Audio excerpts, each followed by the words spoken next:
Relive or die, what's the purpose of life? Brother Eddie gonna show you on the Deen Show. Assalamu alaikum, peace be unto you. We have another exciting show for you. Every week we have an exciting show with you with exciting people who join us.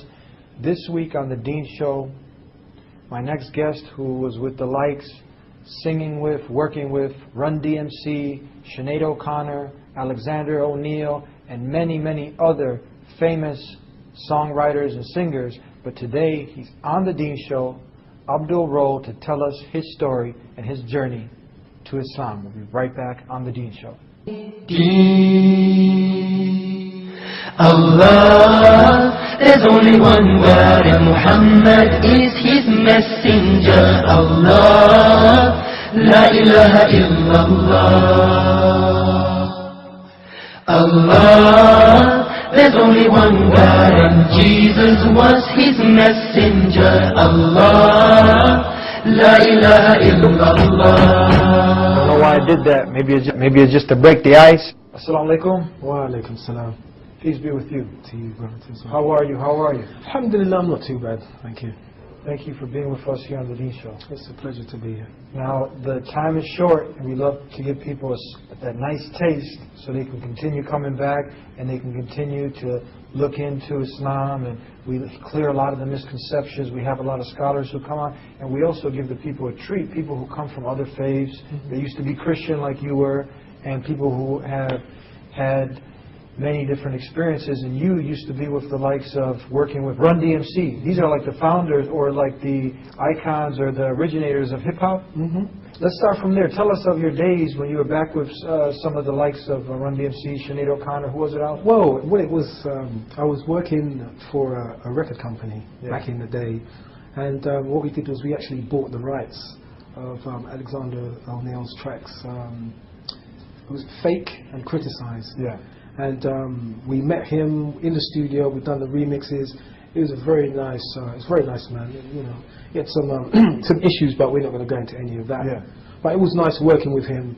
Run DMC was a remix. Yes. And his wife Justine Simmons. Yeah. Who I don't know how to describe her vocals, but I think I don't think she did any more work after that particular track. Yeah. And that was very short-lived. That little experience there, and the same with Sinead O'Connor. That was a remix that I did, so I didn't actually get to actually physically work with her. It was just doing a remix of a track that was called 1,000 Mirrors, which was a beautiful and well-written track, and alhamdulillah, the remix that I did was well received. You know, so now you said something in Arabic, and I always say that just for the not yet Muslims who tune in and they think we're saying some code words. What do you say? Alhamdulillah. What does that mean? Alhamdulillah. That's all the thanks and praises are to Allah, the Creator. And then right there's a roller coaster effect. You said Allah, and then somebody is going to think this is some Arab god, a moon god. Who's Allah? Allah is the one God, the one true God. The one God, the God of Abraham, the God of Abraham, of Jesus Christ, of Musa, Moses, all the prophets. That's right. Creator of the sun and the moon, creator of everything that exists. That's Allah. That's Allah. Yes, and it's just one extra note on that it's a sister language to Aramaic, and many people, they don't reflect. And they don't think that Jesus, he never spoke English. He spoke Aramaic. And he would say Allah. Allah, Allah. The same God Jesus calling upon.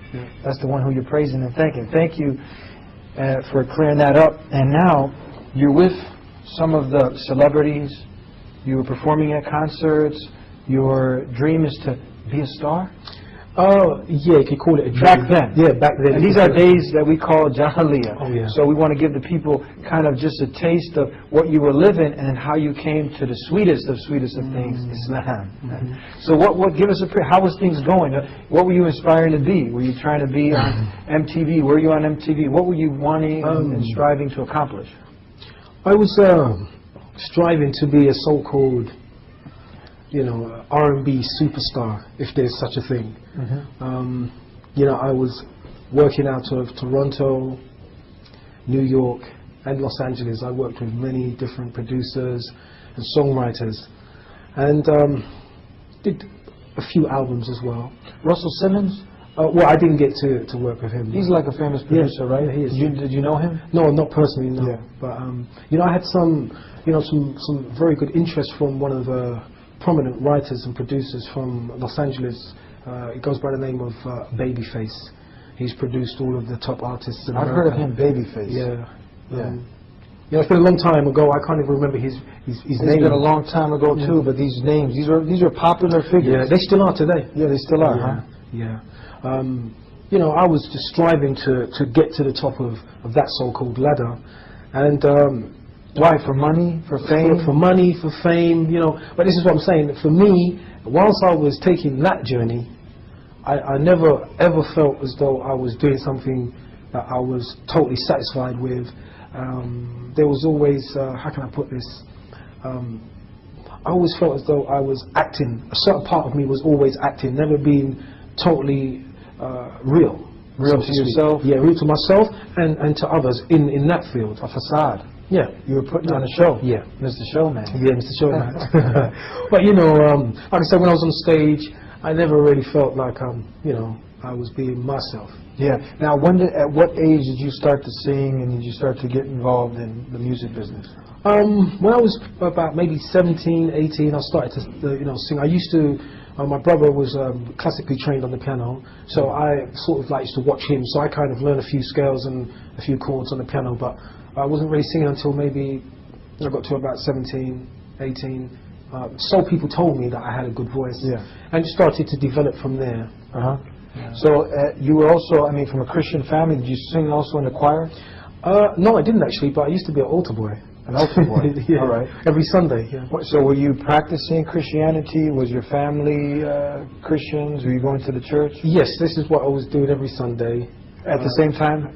Not singing? No, I wasn't singing at that time. Yeah.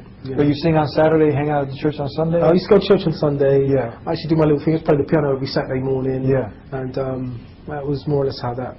Okay, so how are you mixing the two in? What is, are you godly? Are you looking, are you religious? Are you not religious? You got the music thing going, you're aspiring, you're at the club. I'm sure we're not going to get into details. There's drinking, there's all sorts of things going on there. But then there's the church. So where are you at now? Well, I was going to church, doing my thing, and then slowly came away from the church, but always had the Creator in mind, because my mother taught me about God.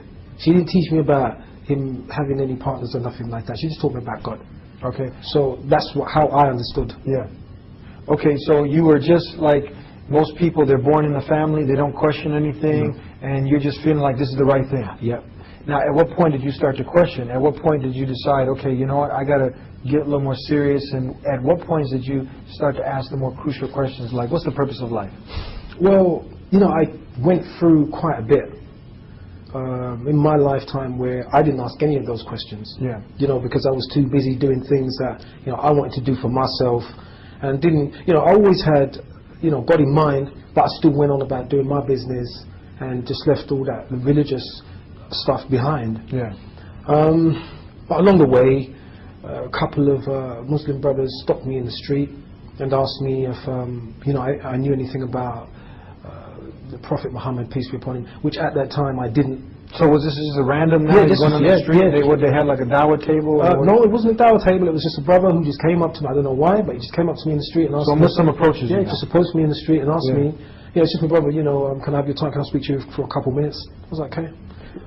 So let's take a break now, and we're going to find out what this Muslim said to you. We'll be right back.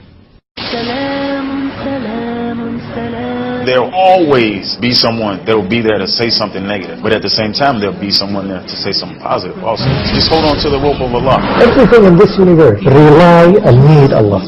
The Quran says, don't kill women, don't kill children, don't kill the old people, don't attack the civilians. This is what the Prophet Muhammad told us.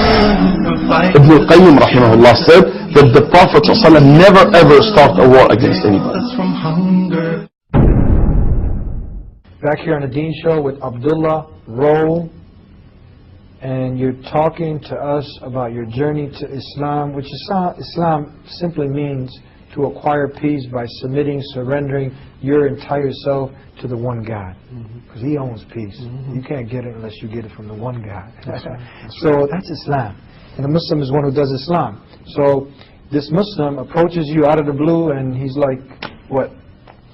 Well, at first, I was prepared to stand and talk with him. Where were you going? I can't remember. I just know I was going to a rehearsal. Okay. This is where I was going to a rehearsal. So I was kind of like in a hurry. Then he asked me a few questions, and then he went towards, do I know anything about the Prophet Muhammad, peace be upon him? Yeah. And I'm sure I told him my background was from the Christian faith. So he made reference to the Bible and asked me, have I not read about Muhammad in the Bible? Muhammad in the Bible? Yeah. Okay. I said to him, no. And then I thought, you know, I really don't have any time for this. Like most people, we don't got time for Yeah, this. so he, you know, spoke a little bit more, and then I said, look, I've got to go because I'm late. Yeah. And that was the end of So that. he just dropped the seed or something? Yeah, that's Yeah. exactly what he did, because the thing is, I've never forgotten it. Yeah. You know, even though it did not have an effect on me at that time, it's something that stayed with me because I've never forgotten it. It's just like one of those spontaneous things Yeah. that happen in your life, and 1 out of a million chance that someone just comes up to you and starts talking about Islam. So okay, so you leave that off now. You go. I gotta go. I gotta get this Grammy. I gotta work for that. Okay, what happens next? Well, it's quite a bit of time has you know, elapsed since then, and I find myself listening to a lot of conspiracy theories, documentaries, and so on and so forth. They're interesting, informative, but they wasn't feeding my soul at all. So I remember I moved to East London. It was an Islamic bookshop. Me and my son were standing outside that bookshop, and I said to my son, son, you know, I really need something to feed my soul. I've got so much information at home, but it doesn't do nothing for me. I just need something that's going to feed me. So at what point, where were you in your music career now? Did you have like many of the things that you know, women, money, good times, what people perceive as good times? You were having that? I passed through that. You passed through that? Yeah. It didn't taste the same? No. It got played out? Yeah. Okay, so now the soul is calling for something? Yeah. Okay, and then what happened? My son, you know, alhamdulillah, he turned around and said to me, Dad, look at this poster. And the poster said, the purpose of life. And it had a picture of a baby on the front of it. Yeah. So I thought that looks really interesting. So I walked into the shop. Oh, by the way, it was part 1. Yeah. So I walked in the shop and I spoke to the brother, and he said to me, you know, showed me the shelf with the DVDs. It was part 2, part 3, and I was just like, you know, I want all of this because it looks really interesting. He said to me, no, bro, just take the first one, which is what I did. I took it home, I put it in. There was a lecture by a brother called Khalid Yassin. Khalid Yassin, Purpose of Life. Yeah. Okay. Yeah. When he started to speak, I paused it. Yeah. I said, you know what? I need to have something to eat, have a wash, sit down and watch this, because this sounds like it's going to be very serious. Well, you just happen again to be somewhere again where That's right. some Muslims are, Yeah. and you see a DVD. You're in front of this Muslim shop. Yeah, because he had the way he had the window. It was like there was books and DVDs, and it looked very attractive. Yeah. So I just stopped and looked at it. Yeah. And like I said, it was my son who pointed it out to me. Yeah. Okay, so now you take this. You're yearning for something more than just the material things. Just seeking the pleasures of the body. Your soul is yearning. You get this purpose of life. You get home, and what happens? I just knew it was going to touch me. That's why I stopped it. So I thought, you know, because it's about 2-3 hours long. Yeah. I thought, you know, I really need to be sitting down, relaxed to take all of this in. And sat back down, started to listen to it. And the words that, you know, I was hearing, it was like I was being reborn. And also at the same time, it was though everything I was hearing, I already knew it. It was just laying dormant and waiting to be woken up again. And I knew, you know, I thought to myself, yeah, this is definitely for me. Until he said, you have to pray 5 times a day. This was Shaitan knocking on the door. Yeah. Because I was like, no, I don't have time for that, you know, because I'm still on, you know, my music thing, and, you know, I don't have time for that. Yeah. So continued to listen to it, and, you know, I felt, yeah, it definitely had an impact on me. Yeah. But the one thing that stood in my way was the fact that you'd have to pray 5 times a day, and I didn't understand the timings, But I knew it was in the morning, afternoon, late afternoon, and evening and night. I thought, no, I can't do that. But everything else about what he explained, the purpose of life, was it something where you felt like, okay, something came upon you, over you? Was it something mystical? Or was it something that you used your brain and just opened your heart, so your heart was ready to take in the truth? And was it something that it was intellectual, it stimulated you mentally? That's exactly how it was. You know, my mind was listening to these words, and whilst it was trickling down here, I could, you know, I just knew that what I was hearing, it was just true. It was the truth. I knew it was from, you know, it was from Allah. Was it rational, logical? It was rational, scientific, logical. It was scientific. He used as many examples as he could to try and, you know, to shed light on you know, what people have a lot of misconceptions about today as far as Islam goes. Yeah. Many people can watch this actually. This actually had a great impact on me. Purpose of life. I think you can go on the internet and just put Khalid Yasin, Purpose of Life, and I think it's out there. People can see it for free. Yeah. So now you see this, and now there is some. Okay, he explains the purpose of life. The concept of God. It's real simple. You know, one God, just God. All the rights are given to the Creator, and not to demigods, semi-gods, and all these other weird things. So what happens now? You need to start. Did you take the testimony of faith? No. No? No. What I did was I kind of delayed it for a few weeks. I asked my wife to. Did you see, like in the video where they have, like, you know, so many non-Muslims who become Muslim? They line up. There's like 20 of them. أشهد أن لا إله إلا الله وأشهد أن محمدا عبده ورسوله.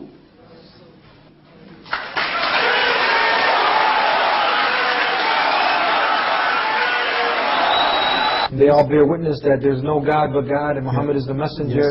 They all accept Islam. Yeah, I saw that, but you see, the thing was, you know, Shaitan was still, you know, whispering in my ears like, "That's not for you, man. You've got more important things to do." You know. That reminds me. There is a hadith, an authentic saying from the last final message of the Prophet Muhammad.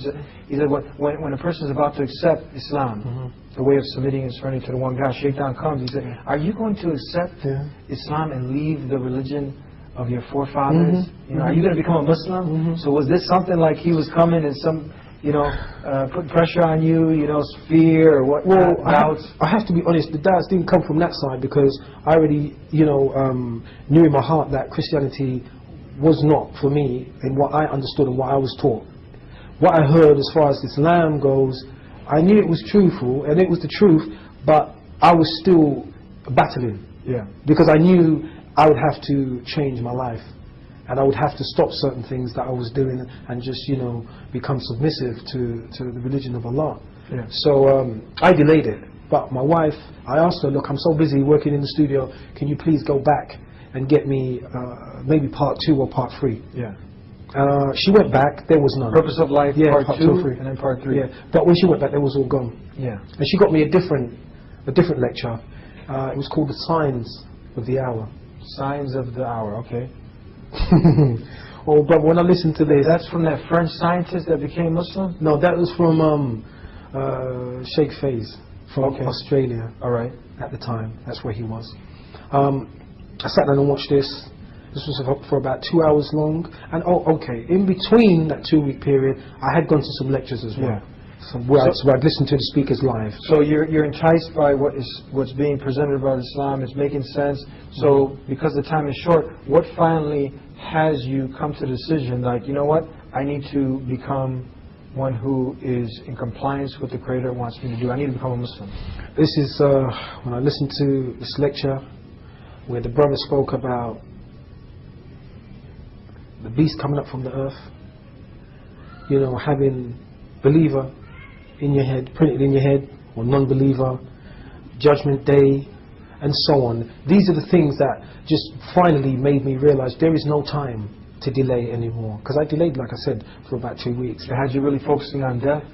Death, yes, and also You The know, Day of Judgment. the Day of Judgment, the mercy of Allah, you know, whether He decides whether He's going to, you know, have mercy on us on that day or not. And there was no way in this world that I could delay it for another second. I remember it was 12 o'clock at night. I wanted to take my Shahada right then. I wanted to give it, you know, I wanted to do it right there on that spot. Yeah. And did you? I couldn't because it was 12 o'clock Okay. at night. So what I did was I called the brothers first thing in the morning and I said to them, look, I have to do this now. So what they did was they invited me around to the house in the evening, and alhamdulillah, you know, I gave a testimony of faith and took my Shahada, and I've never looked back since. We're going to be right back for more here on the Deen Show. Don't go nowhere. I am not afraid to stand alone. I am not afraid to stand alone. If Allah's by my side, I am not afraid to stand alone. I am not afraid to stand alone. If Allah's by my side, I am not afraid to stand alone. I am not afraid to stand alone. If Allah's by my side, I am not afraid to stand alone.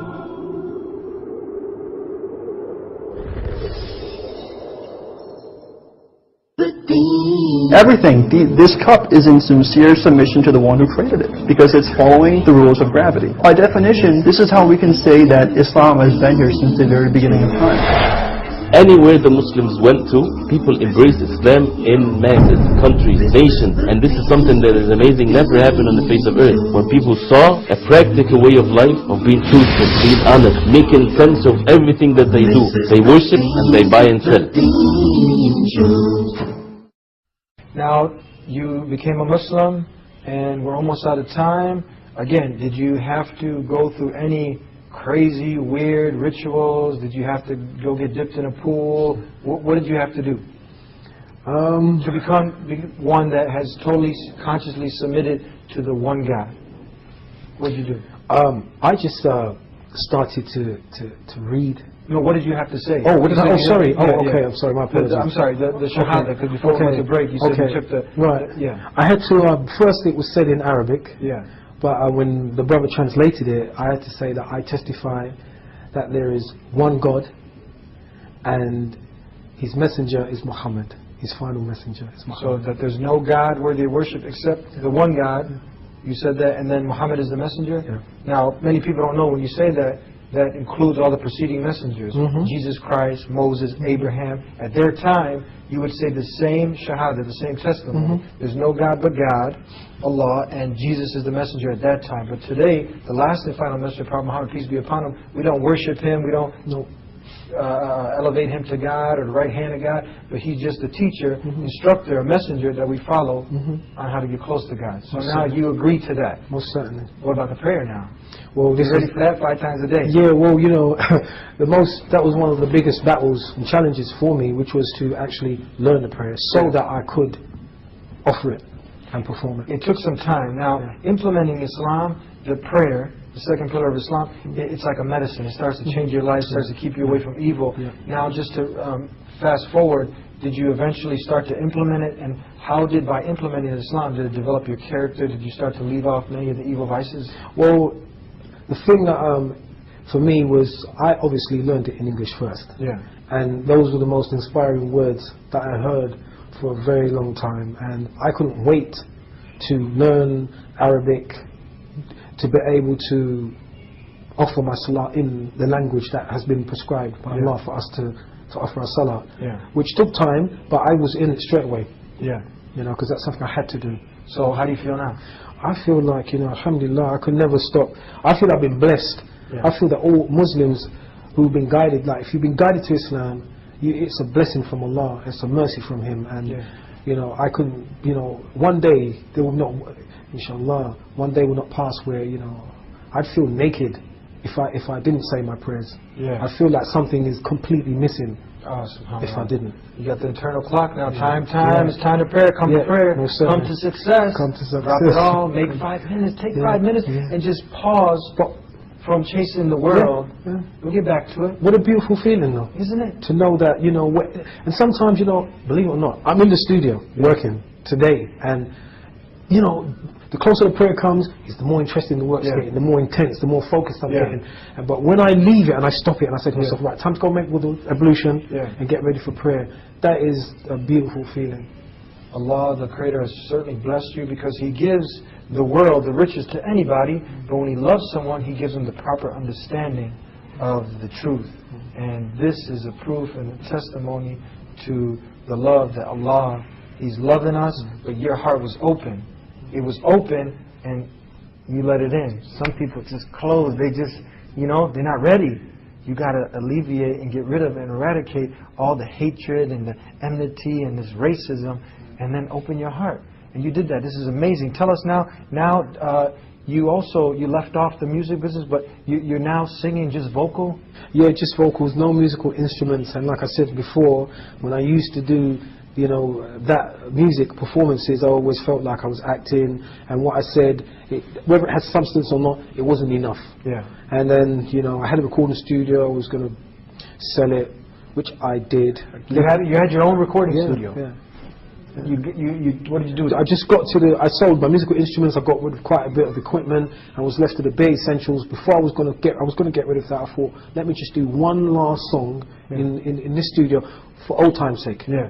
And I ended up doing my first nasheed. Yeah. Which was called None Greater Than the Creator. None Greater Than the Creator. That was my first nasheed. No. You got to give us a taste now. You got to give us a taste. The people who are viewing, you mentioned it, and many people already in the Muslim world know who you are. Can you sing it for us? I'll give you a little rendition. Yes, please. Go ahead. Please take it away.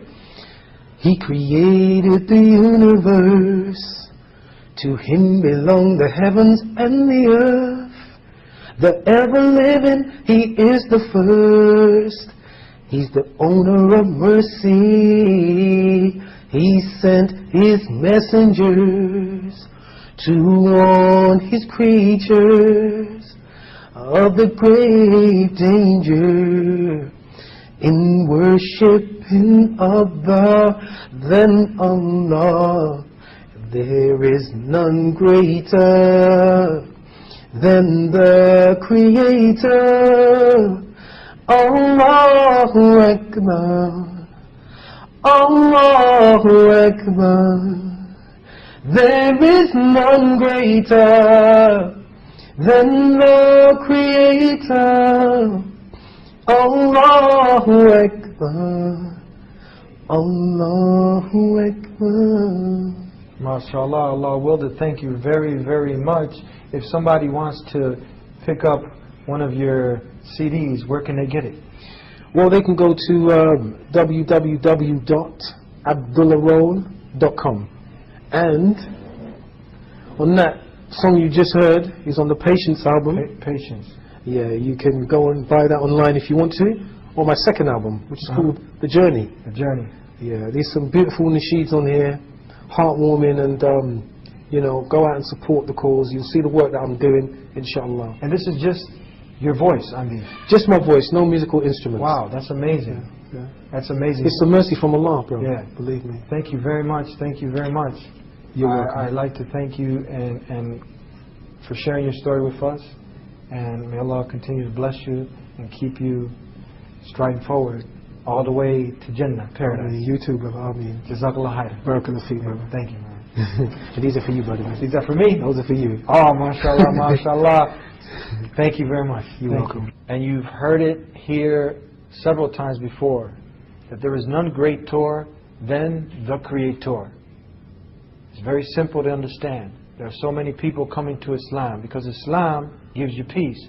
Peace with your Creator, peace within your very self, and then you can have peace with the society and everyone around you. Islam is calling you to peace. God Almighty is calling you to that which will bring you life. To be successful in this life, and not only in this life, to be the best in this life, the best character, the best manners, away from all sorts of evil and corruption. But then, you'll be successful in this life and in the next. And we're all striving for paradise because death is a reality and the day of judgment is near. So let's be ready, let's do the good deeds. But the foundation needs to be built on something strong, and that foundation is that you worship none but the Creator and not His creation, and you strive to follow and emulate the last and final messenger that was sent to mankind, the Prophet Muhammad, peace be upon him. Thank you, and we'll see you next time here on the Deen Show. Until then, peace be unto you. He created the universe. To him belong the heavens and the earth. The ever-living, he is the first. He's the owner of mercy. He sent his messengers to warn his creatures of the great dangers of worshipping other than Allah. There is none greater than the Creator. Allahu Akbar, Allahu Akbar. There is none greater than the Creator.